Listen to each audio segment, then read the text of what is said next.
Welcome to Falling Through the Cracks. Feel alive and thrive with Dr. Rebecca Risk. Do you ever feel that even though nothing seems seriously wrong and you pass all the medical tests, that you still feel that your health, pain, and fatigue are completely out of control? It doesn't have to be that way. Listen to the tips and suggestions given on our program today and take back control of your health. Now, here is Dr. Rebecca Risk. Welcome to Falling Through the Cracks. Today we're talking with Tony Horton, who is the master behind the best-selling fitness series P90X. Tony is a world-class motivational speaker and author of the best-selling books Bring It, Crush It, and the incredibly motivating The Big Picture, which we are talking about today. Tony, welcome to the show. Rebecca, thank you so much for having me on. You know, I'm so excited to have you here. I've actually been a fan of the P90X series for a long time. I was just wondering if you could tell us a little bit about how that got started. Well, P90X came in after a product called Power 90. You know, when I first started out in the industry, I was training a lot of celebrities. I was very fortunate. I had people like Tom Petty and Billy Idol, Annie Lennox, Stephen Stills, Sean Connery. Folks like that, you know, and so there was a lot at stake when I was training those kind of folks. They had to get ready for a TV show or a film or a tour, and I had a sequence back then, which was basically a 6-day-a-week sequence, and we would alternate between some type of resistance exercises and cardio. And then fortunately, I met Carl Deichler, the president and CEO of the company Beachbody that distributes all my stuff, and Carl said, hey, you know, you've had such great results with your celebrities. Can you create a at-home version of those sequences? You know, because we didn't have lat pull machines and leg extension machines and all the fancy stuff, you know, VersaClimbers and treadmills and whatnot. And I said, yeah, I can manage that. And so we created Power 90, and it was atypical compared to what you'd see on TV in those days because, you know, there was like these 3-minute routines or just one little simple piece of equipment that's supposed to do it all. And I understood that real results came from, you know, a myriad of different types of exercises, you know, lots of different muscle recruitments, a lot of cardio, a lot of resistance, a lot of yoga, you know, stretching. And so Power 90 really helped launch P90X. P90X is basically Power 90 Extreme. We added some more routines. We added Campbell, karate. And so there's 12 different workouts, which is very different than most. You know, a lot of folks are just focusing on resistance or cardio or martial arts. This has everything. And so, you know, P90X came out about 15 years ago. About 11 million folks out there in the world have bought it, and it's been a great success. Well, you know, yeah, I think that's pretty amazing that you were able to do that and, you know, get people so motivated and so, you know, interested. It is a pretty hard program as well. I mean, there's no breaks in it. You know, like other exercise programs, like you said, are very different. Where I mean, I used to feel like I would be standing there half the time waiting for them to say something. So it's just a very different, and which I always appreciated about it.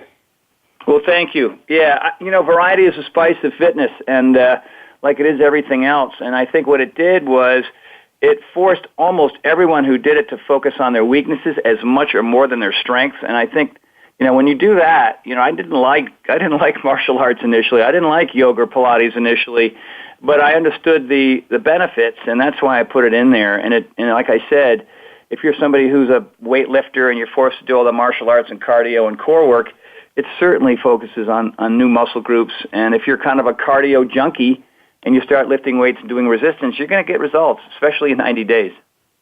Yeah, for sure. So with your book, The Big Picture, you know, it's called The Big Picture, 11 Laws That Will Change Your Life. What inspired you to write this book? Well, you know, my first 2 books were fitness books, you know, Bring It and Crush It. That's sort of standard protocol for a trainer like me.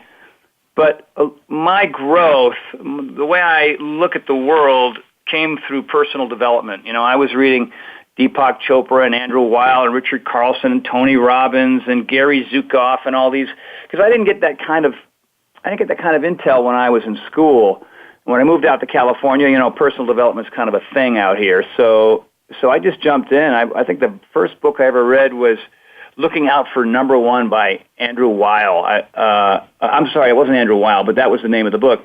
And I thought, wow, I didn't realize that there are things that I can do to improve my life so I can begin to help other people improve theirs. And so the personal development thing has been part of my character for a long time, 30 plus years. And after that period of time, I thought, the next one's really got to be a book that helps people understand why they're working out, why they're eating well, and helping them do their best and forgetting the rest, and helping them find their purpose, and giving them a plan, and showing them that variety truly is the best way to get there. And things like consistency and intensity, and learning to not follow a trend, but really stick to what works for you. What you feel like you're going to stick with, not for 30, 60, or 90 days, but for hopefully the rest of your life. Which I think is important. A lot of people will do something, for 90 days, and then, they don't continue with something. They don't allow that to be a lifestyle change. They have it be, a temporary thing they did, and then they go back to their old habits, which, defeats the purpose of doing something for yourself.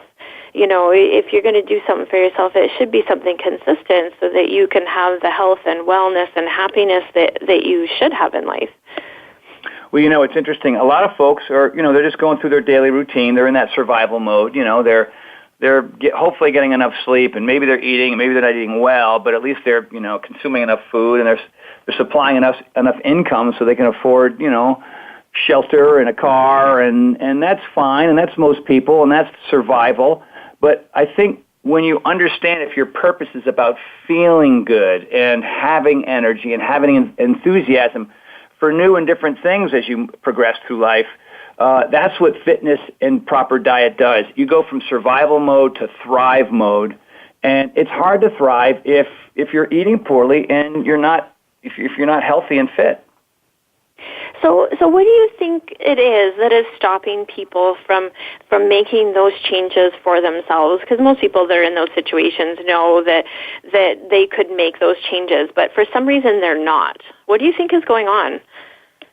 It's three simple things. It's a plan, a purpose, and accountability. I talk about that in Chapter 2 called Finding Your Purpose. Chapter 3 is Having a Plan.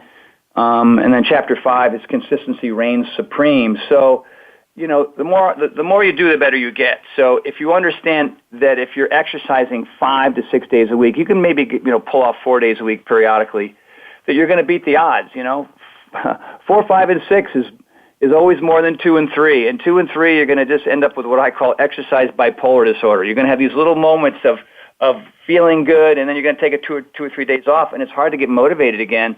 It's like everything else. We eat, we sleep, we drink, we go to work, we do those things consistently, and we don't do the eating and the fitness consistently. So if you do, that just changes everything. Next, you have to have a plan. You've got to know what you're going to do in advance. So many people wake up in the morning and they think, I'm going to go for a run today, or I'm going to go to the gym today, or I'm going to do P90X today, but they don't have it locked into their schedule. I mean, this is something that I tell people, go get a calendar, old school. Put it on the back of your front door, put it on the bathroom mirror, put it on the refrigerator, and write down what you're going to do and what time you're going to do it in advance. Make that calendar only about your workout schedule and nothing else. And hang a red magic marker on it, and when you've done that routine on that day, you make that red X. And the hope is to collect red X's over the course of 30 days. So ideally, you want to have more than 22 red X's on your calendar month after month after month. And I think last but not least, which is probably the most important, is why are you doing it? If you're doing it for other people, or you're doing it to sort of, find the glory days of the past, or you're doing it for unpredictable expectations in the future, well, then it's going to be a very frustrating process. You're not going to, reap the benefits. My purpose is I want to feel good today. So if I work out today, I'm going to feel better than if I don't. And that's a universal truth. Anybody will tell you, how do you feel before a workout? Not that great, typically. And how do you feel when you're done? Awesome. There's a sense of accomplishment. There's the release, and the science behind it is you release norepinephrine and dopamine and serotonin inside your temporal lobe, inside your dentate gyrus. There's something called neurotropic factor, which is this amazing release of chemicals, molecules and proteins coming together inside of your brain that changes your perspective about everything. That is the power and the glory of fitness. And most people are just trying to lose 10 pounds so they can look good in a dress, or they can look down at the scale and see 15 pounds or lower, or break out their tape measures so they can see that their arms are smaller, their waist, or their legs are smaller. None of that is motivating. What is motivating to me is understanding that if I train today, I'm happier today, my cognition improves today, my memory improves today, and on top of that, I'm going to be a more athletic, active person. So I can go climb and ride my bike and go skiing and do the things that people do who have better lives, who have big lives. That's what it's all about. Well, I know, one thing that, you even talk about this in your book, is when people say they have 5 kids or even 2 kids and a job and a partner, they do find it overwhelming to make this one of their priorities. How do you recommend that people do that? Well, it's interesting. I think a lot of people are still stuck in the mode that they've got to do something for 45 minutes, an hour and a half, and that's not true. I've got a program called 10-Minute Trainer, and it's a little buzzsaw. It's 10 minute get up and go, and so I tell folks, if you don't have time for 10 minutes here and there, then in reality you just don't really care. You're probably spending more of your energy looking for excuses than you are looking for solutions. So, I've got one called P90X3. They're half an hour, 22-minute hardcore. They're 22 minutes. I'm giving people as many options as possible to get up and move, to work their heart, lungs, and legs, and all their muscle parts. And so, at one point, you just have to say enough is enough. What are my sources? Where do I go? I'm certainly one of them. There are so many out there. You can go on YouTube and get free workouts till you're blue in the face. So, right now, Beachbody's got this Beachbody On Demand, and you have access to 600 workouts. 600 workouts for under $100 a year. You can't get a gym membership for under $100 for a month, at least where I live. And so, the options are out there. You've got the internet. You can kind of just Google, hey, look, I need to get in shape. What do I do? And thousands and thousands of options will pop up. Yeah, definitely. I think, it's all available. It doesn't cost anything anymore the way it used to have something available to you, like you said. So, that part is easy, especially if you do have a family and your financial priority is towards them, but you can still prioritize yourself and your health in other ways.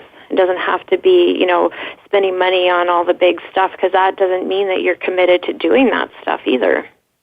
Well, you're right. I think a lot of people think, maybe the gym is too far. What do I have to invest to have in my house? So, how much square footage do I have? Should I get a treadmill? Spinning, at-home spinning is Peloton's really popular.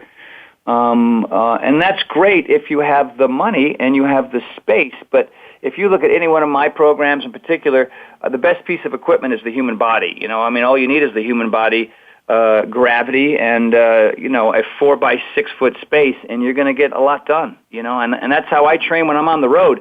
If I'm on the road and I'm traveling, and I do all the time, I do a sequence of push-ups, cardio, core, and legs, and I just do those 4 different types of exercises, 3 rounds, 4 rounds, 5 rounds, depending on how much time I have. And it doesn't require a whole lot of creativity. Everybody knows what a push-up looks like. Everybody knows what a jumping jack looks like. Everybody knows what a crunch is. Everybody knows what a squat or a lunge is. And you just do those in a row, and people will say, is that enough? Well, it beats the heck out of sitting in a restaurant and overeating stuff that you shouldn't be eating. So there are solutions. They're out there, and obviously you can do any of my programs or anything else, as long as you love what you're doing. That's another thing. A lot of people, they go into training and they just think, I just despise this. And I said, you just haven't found your groove yet. Maybe it's Pilates, maybe it's Peloton, maybe it's yoga, maybe it's bodybuilding, maybe it's martial arts. But there's so many different varieties, and you don't have to kill yourself. Just back off, take your time. Be the tortoise, not the hare. That's how I started. I wasn't athletic at all. I wanted to be. I wanted to be a good football player or skier or tennis player. I just wasn't. I didn't have good mentors and trainers that really took their time with me and said, hey, don't beat yourself up in the process. Just go in nice and slow. And so I eased myself in, and now all of a sudden at 60 years old, at least I will be in a month, I can do things I couldn't do in my 20s and 30s. So it's just about your approach. It's about having, the right kind of people in your life. All these things matter. Well, and I think the important part, like you said, is to love what we're doing, because we're going to be more dedicated to doing that. I mean, if you're doing a workout program because you think you have to do that and you don't like it, you're going to find a way to not, get up and do that. Oh, you know what? I was tired last night, so I'm going to sleep in and miss it. Or, I've got this to do instead. I mean, that's what we do, right? If we're not enjoying what we do and we don't have to do it, I think we find a way around not doing it. So I think it's really important to enjoy those things. It's funny. When I tell people that I don't really like exercising, they're always very surprised. There's some routines are fun, but most of them aren't. For example, tonight I'm doing plyometrics. There'll be about 5 to maybe 20 people here, depending who's in town. But I don't like plyometrics at all. That's why I invite so many people to be here. But I understand the benefits. I don't love the actual routine, but I love what I get from it. So that's super important. With yoga, for example, for the first 6 months I was doing yoga, I was terrible. I didn't enjoy that process at all. It was just hard to be in a room looking around going, okay, what is downward dog? What is Shavasana? What is, Baddha Konasana? I don't know what this stuff is. But I understood the benefits. So even though I didn't love it, I loved the strength that I got from it, the flexibility that I got from it, and the patience that came from being in a space where I was doing something where I was uncomfortable. There are so many benefits in that. And if you don't judge it, that's important. People are judging the process too much. And if you just kind of leave yourself alone and you're okay and you do your best and forget the rest, everything will be just fine. Well, I like that you've said that as well, because, a lot of people say, well, I can't do yoga because I'm not flexible, or, I can't do this because I'm not fit. And they're not willing to take that first step just to get there. I mean, yoga isn't about being flexible. It's about, getting to that point, or just to stretching, even if your knees are bent while you're doing your downward dog. That doesn't matter. It's about getting that flow in your body. Absolutely right. It's about the process. It's about not being attached to the outcome. Just you're in the room, and if you're struggling, it's perfect. And if you're not perfect, that's perfect. Because you come back again and again and again. I always tell people, well, yeah, of course, this first day or 2 or 3, you're not very good. But imagine doing this on your 50th day, on your 75th day, on your 120th day. You're going to be completely different. That was my story, man. I was like the Tin Man in yoga when I first started out. And people don't understand. I mean, yoga in particular is the glue to everything. It makes you extremely durable. It makes you less vulnerable when you do other types of exercises. And when you understand that, when you intrinsically know, like, wow, yeah, this is hard, and I'm really struggling here. But as I get better, I'm noticing that I run a little bit faster, that I can do more reps when I do other types of exercises, because there's all those isometric movements in yoga that you don't get from other kinds of fitness. And the feeling that you get after a yoga class is so different than almost anything else. You feel energized. You also feel at peace. It's extraordinary. Well, thank you so much for sharing that. We're going to take a quick break. We're talking today with Tony Horton. He is the creator of the best-selling workout program P90X, and we'll be back shortly.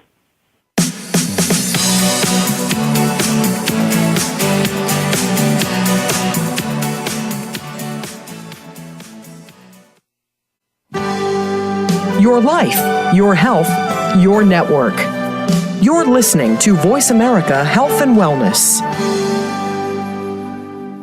The largest syndicated alternative health talk program has come to the Voice America Network. The Dr. Bob Martin Show is the program that will answer your health questions and help you to heal your own body of many different ailments. Each week, you'll hear the answers that Dr. Bob gives to his callers that help them to be their own doctor most of the time. We'll also discuss developments on the healthcare front and what you need to do to keep your body in top form.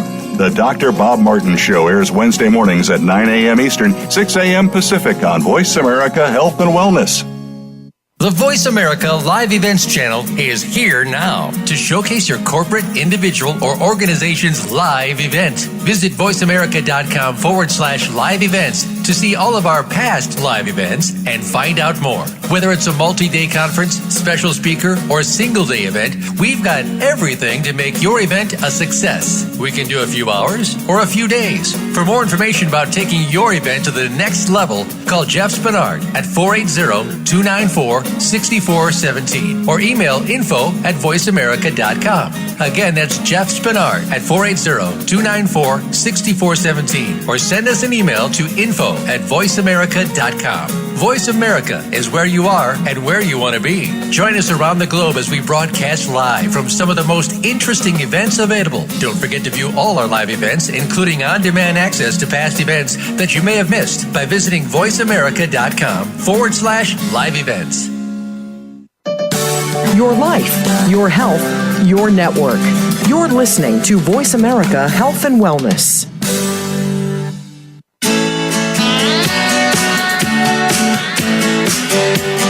You are listening to Falling Through the Cracks with your host, Dr. Rebecca Risk. To reach the program today, please call in to 1-866-472-5792. Again, that's 1-866-472-5792. You may also send an email directly to Dr. Risk. The email address is anantacalgary@gmail.com. Now, back to Falling Through the Cracks. Feel alive and thrive. Hi, everybody. Welcome back. Today we're talking with Tony Horton. He is the creator of the best-selling workout program, P90X. So Tony, one thing I do want to talk about, I actually did your program when I was recovering from long-term illness. I had been bedridden, and I was trying to get back in shape. I had been very active before that, and it was actually a challenge for me. Your program was probably not the best thing to start with. I have to tell you that. But I just wondering if you have advice for people who either just haven't been active or who are recovering and they've kind of lost all of that. Well, that's a great question. There's so many people out there that are struggling. I mean, a lot of folks coming back from Afghanistan and Iraq. A lot of soldiers that are coming back with PTSD and prosthetic arms and legs. I've been in Walter Reed Army Hospital a couple times and met some of these guys. I was actually chatting with one young man who lost both of his legs, and he was funny, man. He had an amazing perspective. He was there with his mom and his dad, and he was, at that time when I met him, he was learning how to get from his bed to his wheelchair. And he said he was, when they were out in Afghanistan, he was doing plyo of all things. My legs were so sore from plyo, and then, of course, the next day, it's so, God, the fact that he had a sense of humor about it. He said, I lost both my legs. And he said, well, I won't be that kind of sore again, but he was learning how to come back, and I've got a friend of mine, Eric Stolhansky, who's in, as you know, he's in the plyo workout in P90X, and he has a prosthetic leg. And, he's so inspiring because it was much more difficult for him than anybody else in our test group at that time to go through that process. And he did it, and he earned a spot in one of the workouts because of his determination. So you've got to, I just tell people, you got to dig way down inside and find out who you really want to be on this earth. And if you're not happy with who you are, then I'm going to tell you that from my perspective, moving physically somehow, some way, modifying whatever it is you got to do, and just showing up day after day after day. Like you, I had an illness. I had Ramsay-Hunt syndrome back in October. It's shingles, but it's in your ear, which is messes with your vestibular stuff. So it affects vision, it affects taste, it affects smell, and really, really affects balance. And it causes severe nausea. So you're just sick. So I got down to 150 pounds. I ate a bowl of Rice Krispies a day. I was barely surviving. And the one thing that I knew, because there's no real cure for it, I still have vestibular issues now, 7 months later. But I'm stronger and I'm flexible again, and I have my appetite back, and I can travel and do live events. I couldn't physically drive. I couldn't even get behind the wheel because my head was just, my internal gyroscope is the best way I can describe it, just wasn't functioning. And so, I cut my rehab time in half through just good, clean eating and regular exercise.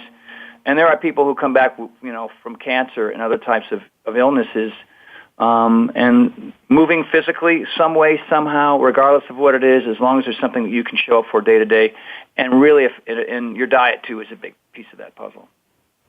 Well, I think it's probably good for people to hear that, Tony Horton also, wasn't able to do everything 100% all the time because something happened in your life. Because I know, dealing every day with people who are chronically ill, and having been there myself, sometimes people get really discouraged when they say, well, that person can do it because he's Tony Horton, and I can't do it because I'm in my place.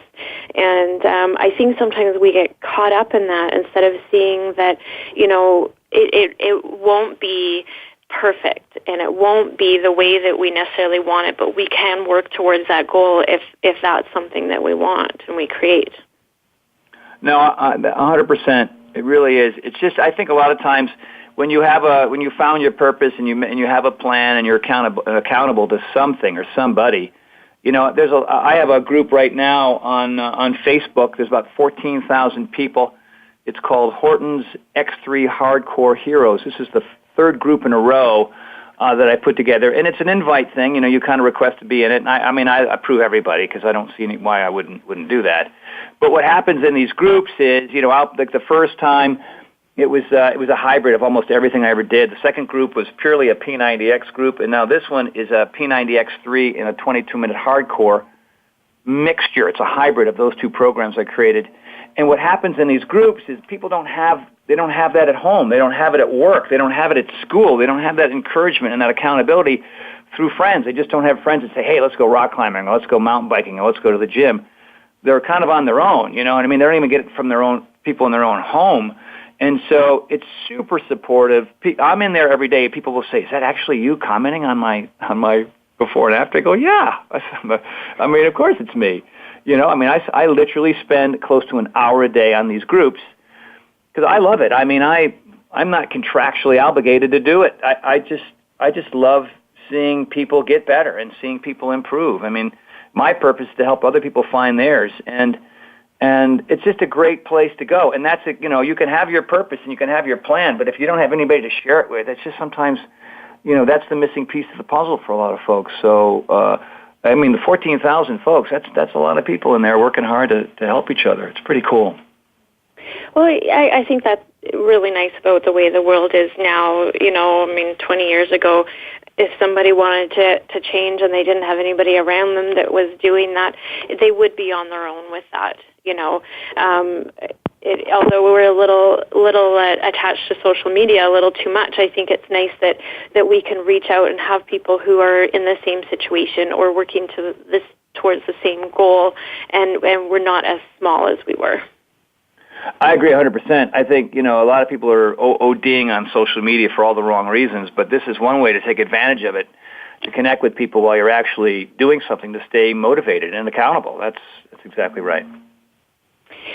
So when you're talking with people who say do have, PTSD or they're recovering from a long illness and say they're stuck in that thought process of, this is not something I can do, how do you recommend that they, work on that so that they can make those changes? I try to rewire their mindset a little bit. Like I said before, a lot of people are doing it for all the wrong reasons. They're doing it for their ego. They're doing it for aesthetic purposes. They're hoping that there's going to be a certain look that they'll accomplish so that they'll get compliments from other people and things like that, which is such a futile way to think about it. I talk about John Rady's book, Spark. John Rady's become a friend of mine. He's a Harvard professor who wrote this book called Spark, which is the effects of physical activity on the brain and how it functions. And, I mentioned it before about, the improvement of cognition and memory and attitude and everything else that goes with it. He did a study early on where they took a bunch of young kids in Minnesota, and they made them run a mile every morning. The school was really, there was truancy issues. They were, the great GPA was down. There was a lot of fighting. There was no after-school programs that kids could stick with. And somehow, I don't know how they did it, but they got the school board to get these kids, and they despised the idea. They're out there in the wrong kind of clothes. They wouldn't want to wear their gym stuff, and they just did this for, I'm not quite sure the period of time, but this is how he opens the book. And this just these kids struggling to get around the track 4 times. All of a sudden, unbeknownst to them, they didn't really know what the purpose was, but it changed. The GP, grade point average went up, fighting went down, the school programs became more popular. It's just amazing. And so I tell people, I say, look, exercise for all the right reasons. Exercise today because you're just going to be more productive today. You're going to be happier today. Your memory's going to improve today. You're going to be more enthusiastic about things that you used to be scared about. That's the beautiful thing about exercise. And you don't have to be perfect. Just go in there and stink it up. You know what I mean? Fall down, get up. If you're doing one of my programs, pause it for a second. If you're, running out of gas, march in place if you can't do the exercise that's being shown in the moment. If you stop judging it, enjoy the journey, and understand the importance of it when you're done, then you take all the pressure off, and that's the beauty of it. And that's what I tell people. Well, I love hearing that. I think we're so hard on ourselves. I can't do that exercise, so I'm not going to do the program at all. Or we can apply that to anything else in life, right? And really, we just have to show up for it. And it's not going to be perfect because really we are human and we do. I don't know anybody that's perfect, so it's nice to hear that it's okay to be that way. You're exactly right. The struggle is the whole thing. It's the whole enchilada. It's what makes the story. It's part of your journey. If you look back at your life, I mean, even LeBron James doesn't score the winning shot at the end of every game. He loses sometimes too. That's just the nature of life. When you understand that life is filled with ups and downs, the ups are fun. You celebrate the ups. The downs are where the motivation, education, inspiration comes from. That's the parts where you struggle are the best parts of the journey because that's what makes life interesting, And I didn't know this early on. I wasn't good at anything early on. I was a C- student with a speech impediment who had 2 left feet who got beat up at the bus stop every day. So, and I looked at that and I think, okay, well, there's the bottom. What do I need to do to kind of move up a little bit? And so, very fortunately for me, I'm at that stage now at 60 years old where I can celebrate all the trials and tribulations because they were part of my journey. And I think that's something to remember, that we all have this part to our journey.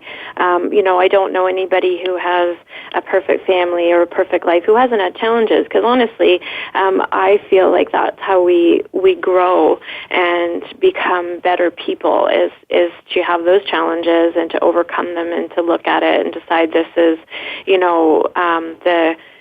this is where I want to be, so I'm going to work towards that. This is, my goal here. Exactly. And anybody who thinks that, they're going to, build Rome in a day is going to be frustrated. That's the whole thing. I always tell people, well, you've established what's wrong. You've established where you struggle. Write that down. Write down those things. I think when you put pen to paper, it really makes a big difference. And then stare at that stuff.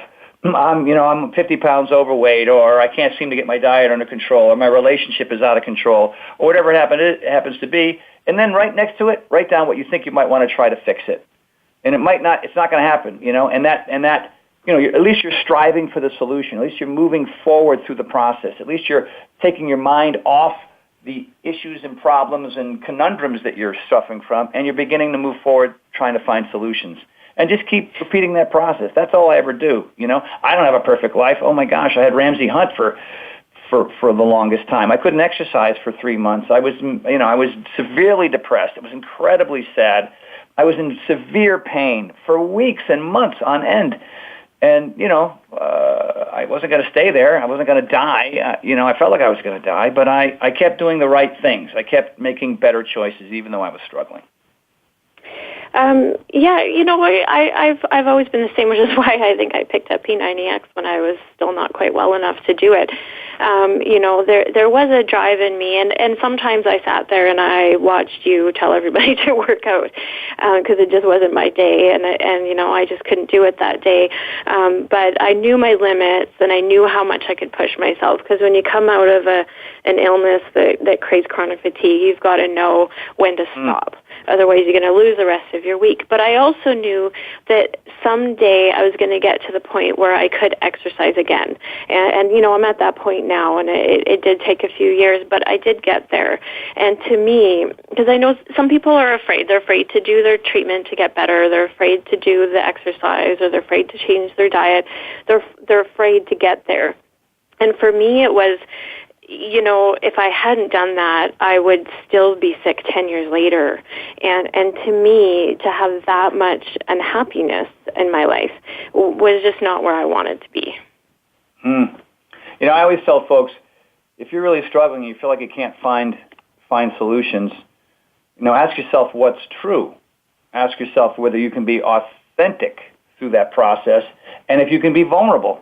I'm sure when you were as sick as you were and as sick as I was, those things are important. The truth is I'm struggling. I'm severely ill. I can't pretend to be anything other than that because this illness is forcing me to be a very specific way. And so I'm forced to be vulnerable. I am vulnerable. And, so as you're moving through any kind of struggle in life, a lot of people are kind of, they're presenting an image. Their ego is presenting an image that's not authentic, that's not truthful, that's not vulnerable at all. We build these shells around us, this armor around us that has nothing to do with those three things, And when you crack the shell and you're open and honest to people, they come running to your rescue because otherwise they assume everything's fine. You know what I mean? Because you're talking a big game. And the minute you stop talking the big game and you go, hey, I'm in rough shape. Maybe you're not the person that can help me, but can you at least direct me to the person who can? And I think most people who have decent friends and family members, and maybe you don't, but they're out there. And being truthful, being authentic, and being vulnerable is a great place to start. Well, I think that's also a great place for a break. We're talking today with Tony Horton. He's the creator of the best-selling workout program P90X and author of The Big Picture. We'll be back shortly.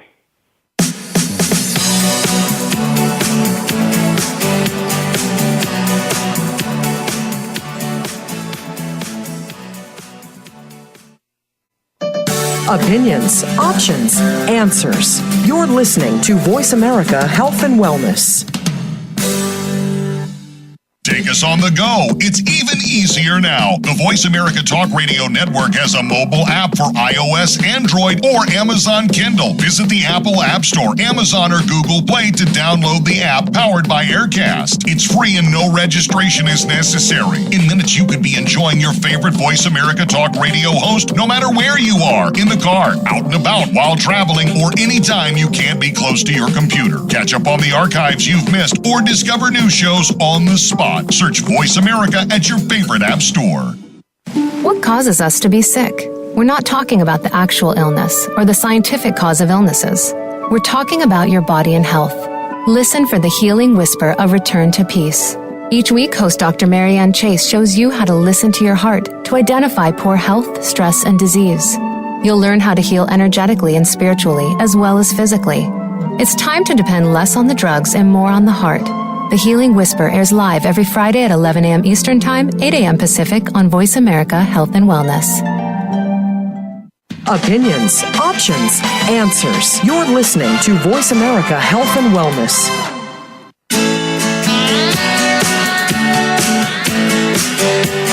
You are listening to Falling Through the Cracks with your host, Dr. Rebecca Risk. To reach the program today, please call in to 1-866-472-5792. Again, that's 1-866-472-5792. You may also send an email directly to Dr. Risk. The email address is anantacalgary@gmail.com. Now, back to Falling Through the Cracks. Feel alive and thrive. Hi, everybody. Welcome back. Today we're talking with Tony Horton. He's the author of The Big Picture. So, Tony, I just want to, we had a great conversation. I want to go back to something in your book. It's actually your last law. It's recharge, recover, and relax. Can you just tell us a little bit about that? Well, if you look at a pendulum, it swings in both directions. Excuse me. And, it's important to understand that you should take it easy, reap the rewards of your hard work and your discipline and your clean diet.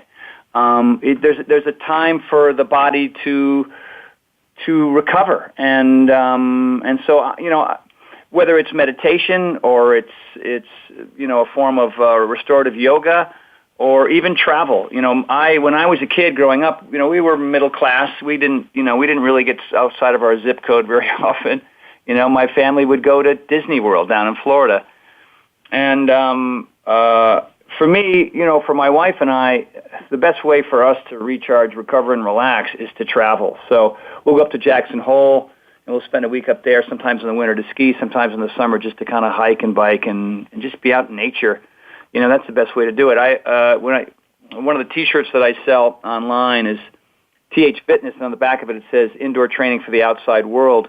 And so if you're going to do all this hard work, and if you're really determined to sort of change your lifestyle and get strong and fit and healthy and flexible again, then, you want to make sure that your body recovers from that. And sometimes it's something you do at home, which is just reading or yoga or meditation.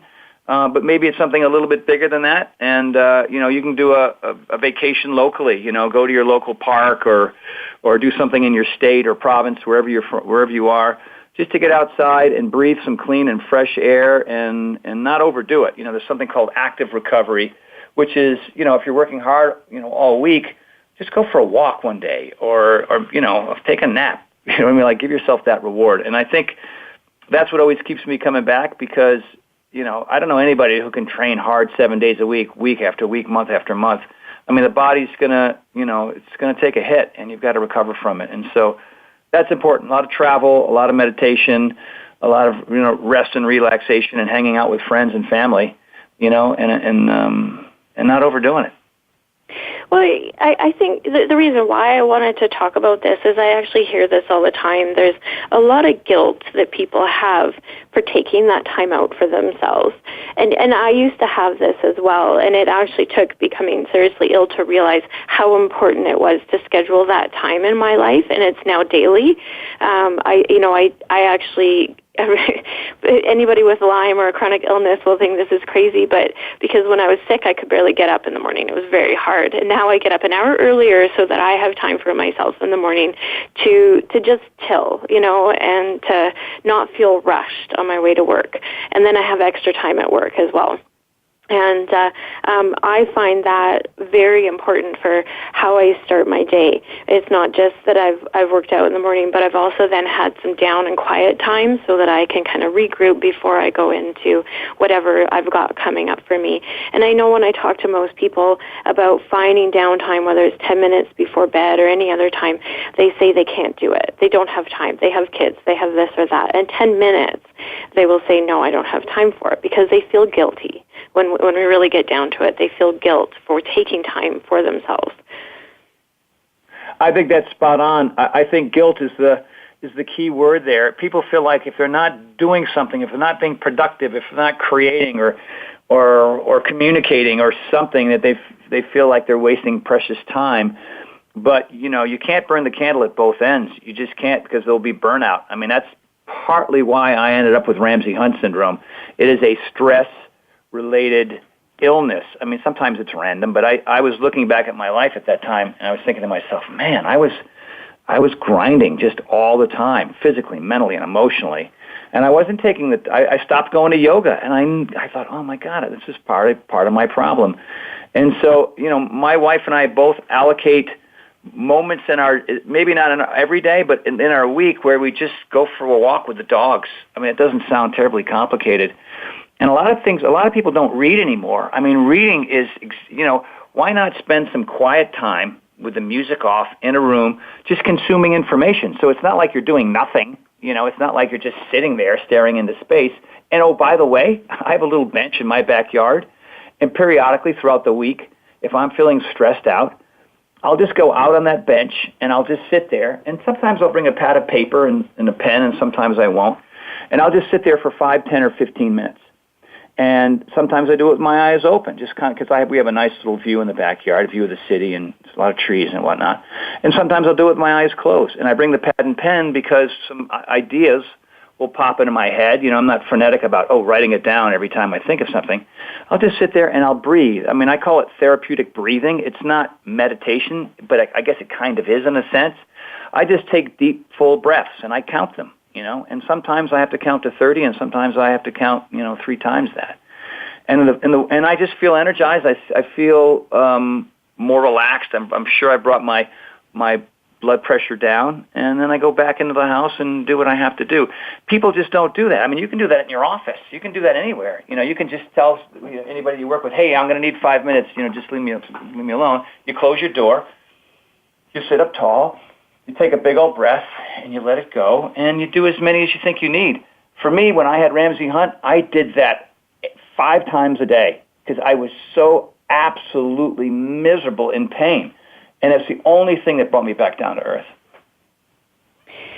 Well, and I think most people who are listening probably realize how important that would be. I hope that they do. It's so important to take time out for yourselves, and I think we get caught up in, I need to do this and that and this and that and this and that. And, taking just a couple minutes, 10 minutes at the end or the beginning of your day where you can regroup and find your thoughts and find your center and where you are, it will actually make a huge difference in how you are navigating through all of that stuff that you're trying to get through. And we forget that. So this is where we're getting, our road rage and our whatever else is going on. And this can even be where our stress eating or all of that comes in because we're not acknowledging ourselves the way that we need to. Well, there's 4 things that are super important for everybody, and that's hydration, sleep, stress management, nutrition, and sleep. And 2 of those, stress management and sleep, are part of what we're talking about. A lot of people are trying to get by on 5.5 hours of sleep every night. Now, after my illness, when I get 9, I have a very productive day. Anything under 8, my vestibular issues come back, and I struggle more. My balance is incorrect, or I struggle with balance. I look like some days, when I'm traveling a lot and I'm going different time zones and whatnot. People will see me, and I feel like I look like a drunk sailor on a cruise ship in a hurricane. Like, what happened to Tony? Is he drinking? What's going on? You know what I mean? And so it's understanding that there are certain issues that are preventing you from being the best person that you can be. And if you look at why people struggle or why they die before their time, it's really 3 things. It's genetic, it's environmental, and it's behavioral. Now, the genetic thing you can't affect, but you can certainly control your environment. And you can certainly control your behavior, so you might as well at least begin to understand the importance of recovery time and downtime and dealing with stress. And stress, is this intangible. You can't see it, touch it, smell it. It's just this thing, and a lot of folks don't even know they're stressed out because they've been that way for so long. It's that frog in the frying pan analogy where, you throw a frog in a hot frying pan, he jumps right back out. But if you sit him there in a nice cool one and you slowly turn it up, he'll cook himself. And that's what we're doing. You know what I mean? So I would say don't feel guilty about taking some downtime because it's part of life. It's letting the pendulum swing naturally in both directions so that you can avoid the stress issues and simple things like reading or going for a walk or getting your 8.5 plus hours of sleep is a critical piece to that puzzle.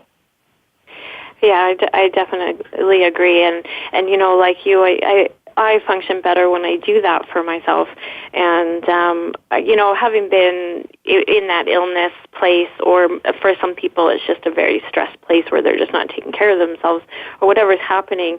It's important to recognize that you need to take time, and I wish that our society did focus on this more, but instead we've created situations where everything's about being a little bit faster. Like our food is fast and not as healthy for us, and we feel like we don't even have time to make food. And that's that also taking time for yourself that we need to have in there is our nutrition, because you said that's one of the top things we need to do. And a lot of people feel like they don't have time for that as well. Oh, you're right. I mean, food is everything. People always ask me to say, Tony, well, percentage-wise, what's more important, the fitness or the food? And I always say they're equally as important 100%. So I don't know, what is that, 200%? Yeah. You are what you eat. I mean, we're talking about fruits, vegetables, whole grains, lean proteins, and healthy fats. Now, I don't know if you're vegan or vegetarian or flexitarian or paleo or keto. I mean, there's so many ways to do it right now. But, my philosophy has been, look down at your plate and see if your great-great-great-grandparents recognize what you're eating. And chances are there's not a Red Bull and Doritos on that plate.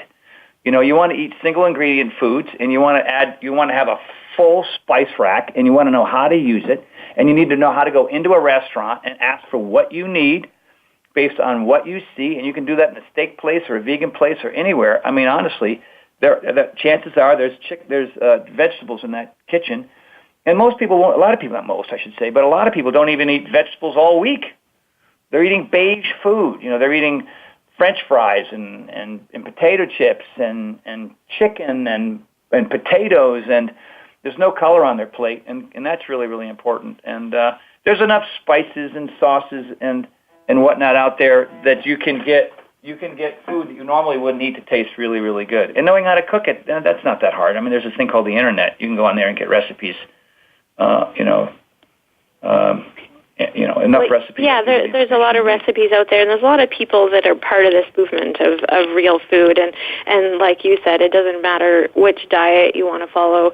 I always ask people to start with just the real food diet and eliminate a few things that I know cause inflammation.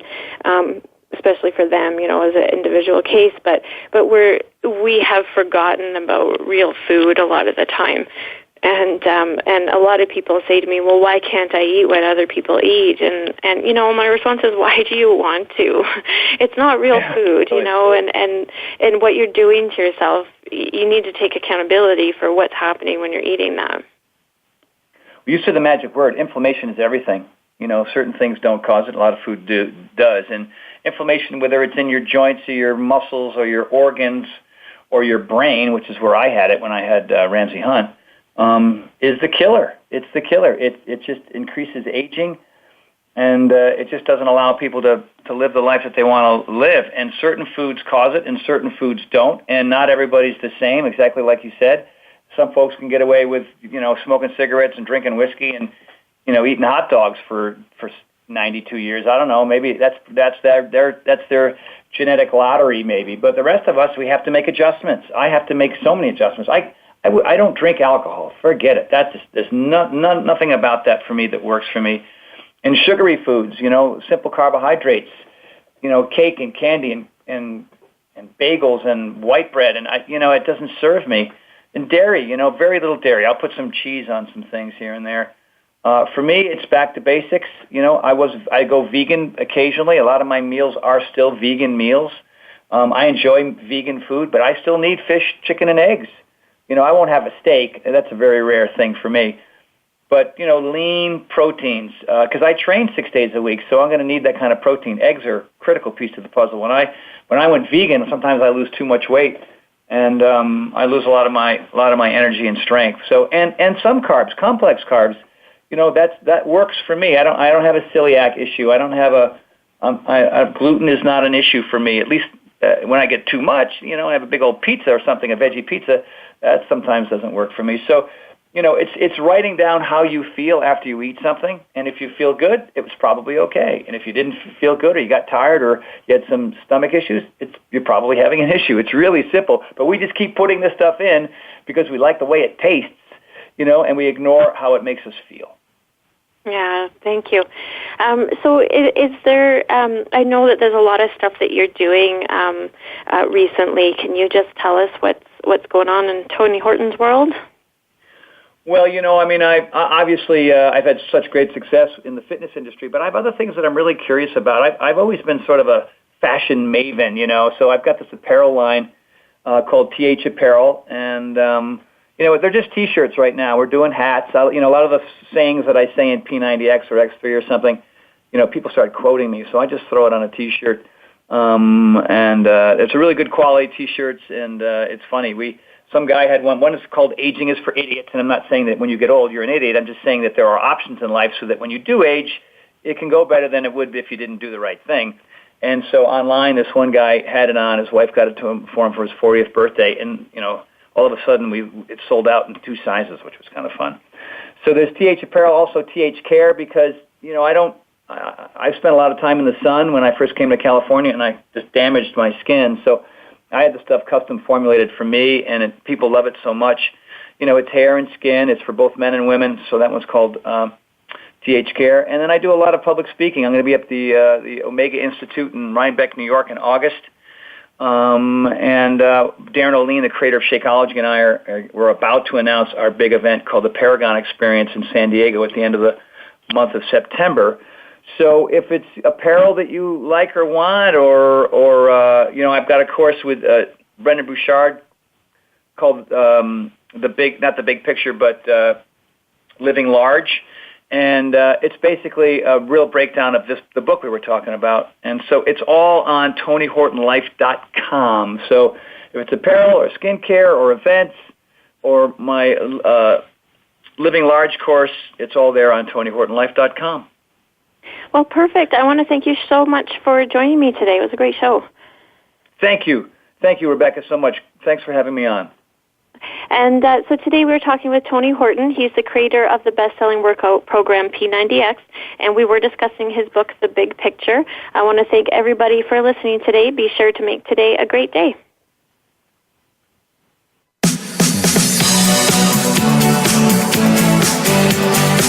Thank you for tuning in to this week's edition of Falling Through the Cracks. Feel alive and thrive. Please join Dr. Rebecca Risk again next Monday at noon Eastern Time and 9 a.m. Pacific Time on the Voice America Health and Wellness channel.